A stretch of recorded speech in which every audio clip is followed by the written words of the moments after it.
हिंदी साहित्य में चेतक के बारे में कई रचनाएं हुई। वास्तव में चेतक काफी उत्तेजित और फुर्तीला था और वो खुद अपने मालिक को ढूंढता था। चेतक ने महाराणा प्रताप को ही अपने स्वामी के रूप में चुना था। कहा जाता है कि महाराणा प्रताप और चेतक के बीच एक गहरा संबंध था। वास्तव में यदि देखा जाए तो महाराणा प्रताप भी चेतक को बहुत चाहते थे। वह केवल ईमानदार और फुर्तीला ही नहीं बल्कि निडर और शक्तिशाली भी था। जब एक सैनिक ने महाराणा प्रताप तक खबर पहुंचाई कि एक घोड़ों का व्यापारी आया है जो अपने घोड़ों को उच्च नस्ल तथा युद्ध की विभिन्न रणनीतियों से पारंगत बता रहा है, महाराणा प्रताप आदेश देते हैं कि उस घोड़ों के व्यापारी को दुर्ग में लेकर आए।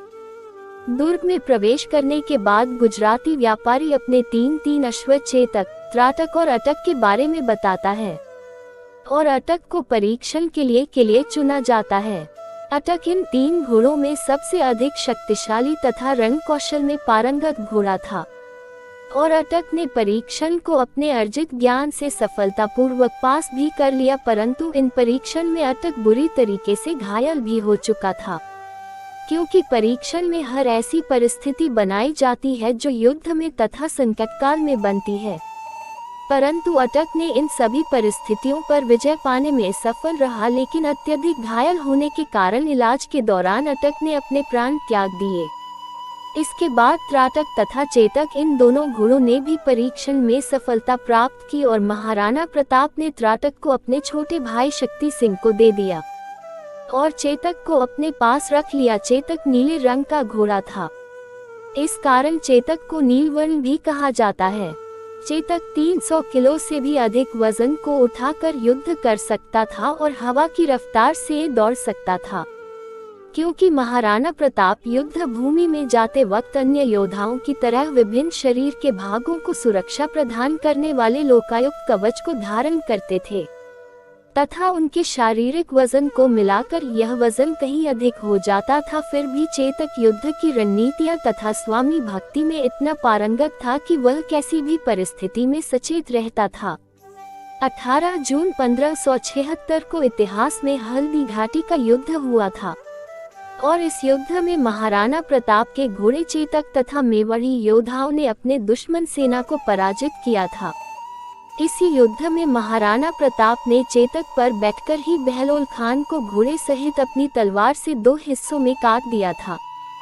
हल्दी घाटी के युद्ध में चेतक को हाथी की सूंड का एक कवच तथा उसके अन्य शरीर को भी कवच से ढका गया था। इस युद्ध में जब महाराणा प्रताप ने चेतक को आदेश देकर मानसिंह के हाथी की तरफ आगे बढ़ाया, तब चेतक ने अपने आगे के दोनों पांवों को हाथी की सूंड पर रख दिया और महाराणा प्रताप ने अपने भाले से वार किया, जिसमें मानसिंह घायल हो गए थे। इसी युद्ध में चेतक की एक टांग हाथी के दांतों पर लगी तलवार से घायल हो गई थी।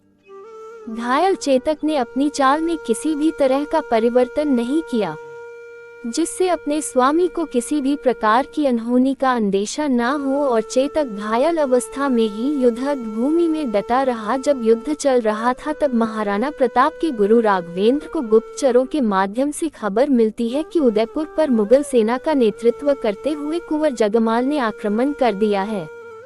तो इसके बाद गुरु राघवेंद्र तथा अन्य योद्धा सभी महाराणा प्रताप को हल्दी घाटी के मैदान से निकलने को मजबूर करते हैं और उदयपुर की सुरक्षा करने का निवेदन करते हैं। इन सभी योद्धाओं तथा अपने गुरु के आदेशों का पालन करते हुए महाराणा प्रताप युद्ध मैदान से निकलकर उदयपुर की तरफ जाते हैं और उनके राज चिन्ह को झाला मन्ना धारण करते हैं और युद्ध को जारी रखते हैं। परंतु जब महाराणा प्रताप हल्दी घाटी के मैदान से उदयपुर की तरह आगे बढ़ रहे थे, तब मुगल सैनिकों ने उन्हें देख लिया और कुछ सैनिकों उनके पीछे जाने लगे। फिर भी एक टांग से घायल चेतक हवा की रफ्तार से उदयपुर की तरफ भाग रहा था और शक्ति सिंह, जो कि अपने बड़े भाई महाराणा की सहायता करने आगे बढ़ते हैं और उन मुगल सैनिकों को मार गिराते हैं।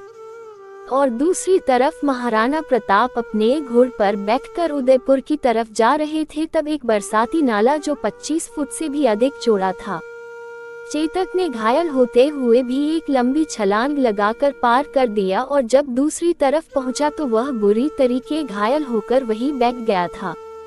जब चेतक नीचे बैठ गया तब महाराणा प्रताप को अंदेशा हुआ।